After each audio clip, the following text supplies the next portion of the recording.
欢迎大家来到大叔中文。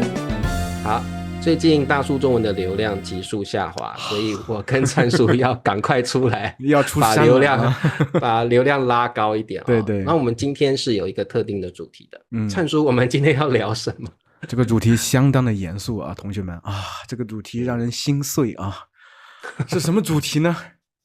家暴啊，好难过啊。那今天想要跟大家聊家暴这个主题是有一些原因的啊。对。那前几天我在做这个，我们现在有这个电子书嘛啊，要推销一下，做电子书。那刚好呢，我就用了我之前网站的一个视频啊，刚好这个视频就是聊到一个离婚的妇女，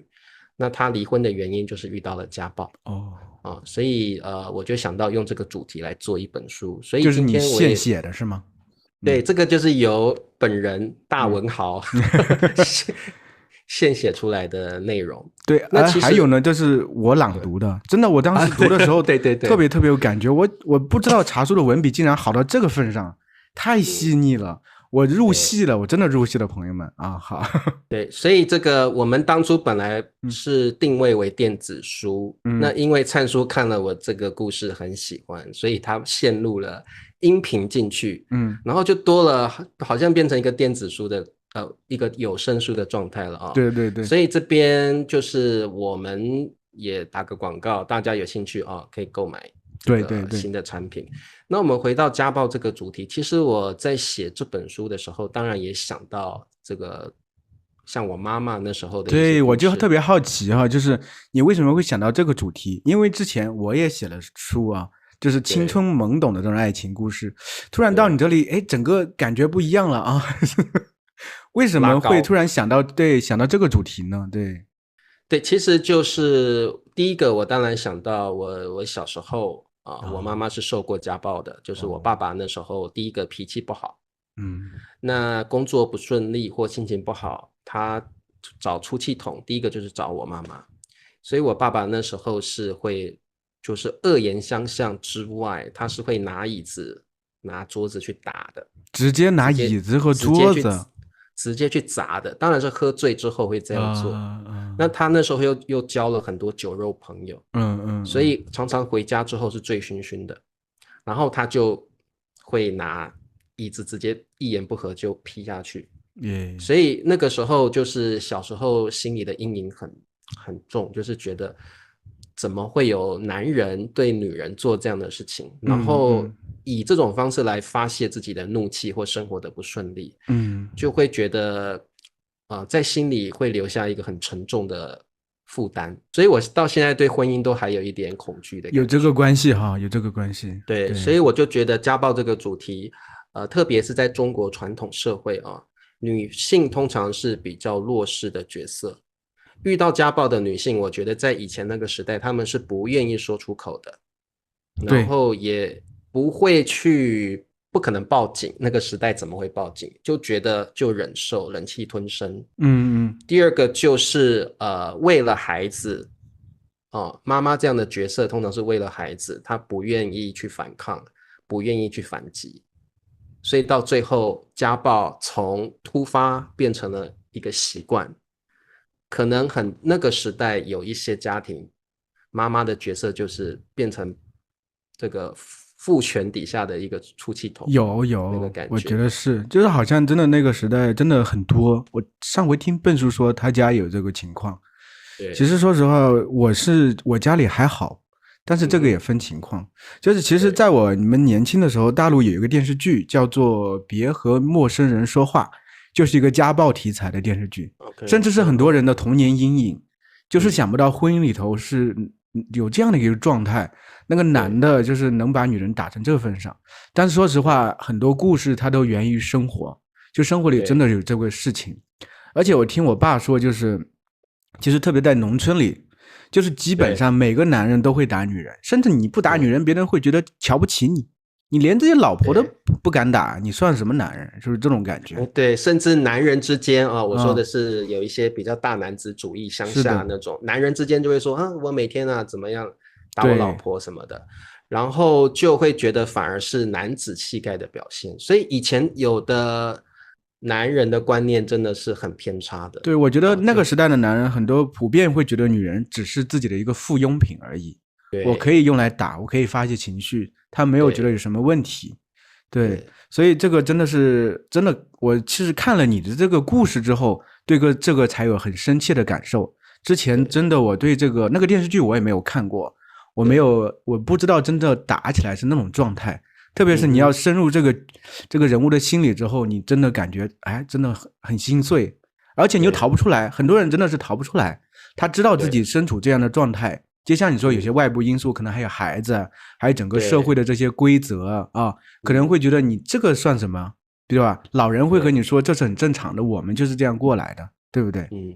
所以我那时候在写这个故事的时候，我就去揣摩我妈妈那时候的心情，或者是我是这个故事里面的女主角，我的心情是怎么样。所以我那时候就会觉得说，这个家暴常常来自于一些小事，但是只要一开始有一个开端之后，这个男人可能就会觉得，哎，好像这个我太太并不在意我家暴，对，我动手动脚，慢慢本来一开始只是骂，后来变成打，后来变成了习惯，下手越来越重，然后导致严重的家暴现象。所以我就觉得说，写这个故事的时候去揣摩，就会发现，中国传统当时的这种女性地位不高，就像灿叔你说的，女生就像装饰品一样，就像花瓶一样，对，随时可以让男人发泄情绪。然后这个故事写下来，心里也慢慢很沉重，所以我就希望给这个女主角一个新生活，重新开始的机会。对，所以在这个故事里面呢，最后这个女生就逃离了这个先生的这个魔爪，对，然后自己离开了这个城市，到了一个全新的地方去生活，然后重新开始找工作，然后在工作的场合中找到了，不晓得是不是很顺利的，找到了喜欢的对象，所以这个故事就这样开展下来，然后这边大概告诉大家，这个故事最后其实还是不圆满的，对，有一些遗憾的。这更像生活本身吧，真的我是这样想的。当时我就是查出你为什么这样写，看了让我不舒服，为什么不能给他安排一个美满的结局？对，因为我最后安排这个有点遗憾的结局，是因为我觉得这就是人生。这个女人受过家暴，她的心是破碎的，对，她没有办法从家暴的阴影走出来。他觉得他没有资格再接受一份新的感情，是的，所以这样的自卑，这样子的过度钻牛角尖，反而导致了他无法去接受一份新的恋情，即使这个对象对他真的很好，他的感情是真的，这个女性还是没有办法走出自己的阴霾，所以我就是想要设定这样的一个遗憾，那这个遗憾其实是来自他自身。是的，他对自己不够自信，所以我觉得有时候遗憾会让人更加的珍惜自己现在的状况，所以我就觉得剧情这样安排会更好。这个故事真的是非常非常好，同学们啊，如果喜欢的话，到大叔小站啊，一定要去看一看。就是这个故事它本身，我们采用另外一种形式。以前的话，大家可能大部分情况下读这种故事都是用电脑的。我们把它重新排版了一下，它是很方便这个手机去阅读的。我可以给大家看一下，就是我手机上的一个状态，可能字儿未必看得清楚，但是呢，你们能看到，就到时候就会展示出来给大家来看一下啊，对，这可以很方便阅读，就像刷短视频一样，对。而且我们提供了2个版本，一个版本呢叫做畅想阅读版，畅想阅。就相对于水平高一点的同学的，对，里面有一些词汇呢会用橙色标出来，对。另外还有一个版本呢，叫做中英对照版。大家看啊，上下，上面是中文的，下面是英文的，对对。然后大家就可以对照词汇跟句子，很方便的顺读下来。对，而且我们就是刚才我自吹自擂了一下，就是我来读了一段啊。我们还提供这个就是有 MP3 的音频，又因为一件小事大吵一架。对，就是我们会有音频，然后也会有朗读这个视频版的。大家可以看到文字，也可以听到灿叔感性的声音啊，所以就是大家不管你用阅读的、用听的、用看的，对，都可以使用到我们这个电子书，所以它的学习方法呢是能够适合各种需要的。所以我觉得，这边也觉得大家可以去用这个机会同步提高自己的听力跟阅读能力，因为阅读其实在中文也算是很重要的一环。对呀，对呀，而且积累词汇，我觉得融入故事积累词汇是更方便、更快的。对，然后而且这些故事我觉得都跟你的生活，可能有人甚至有这样的经验，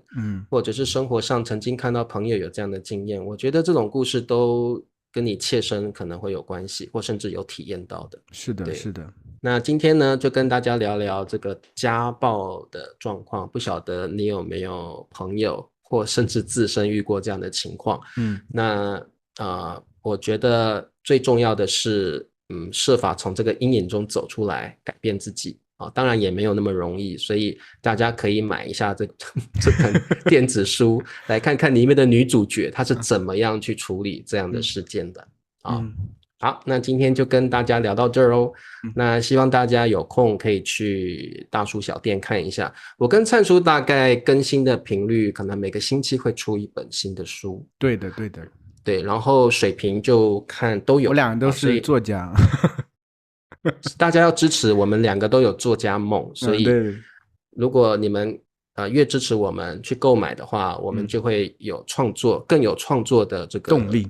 动力啊，所以希望大家多多支持我们的作家梦。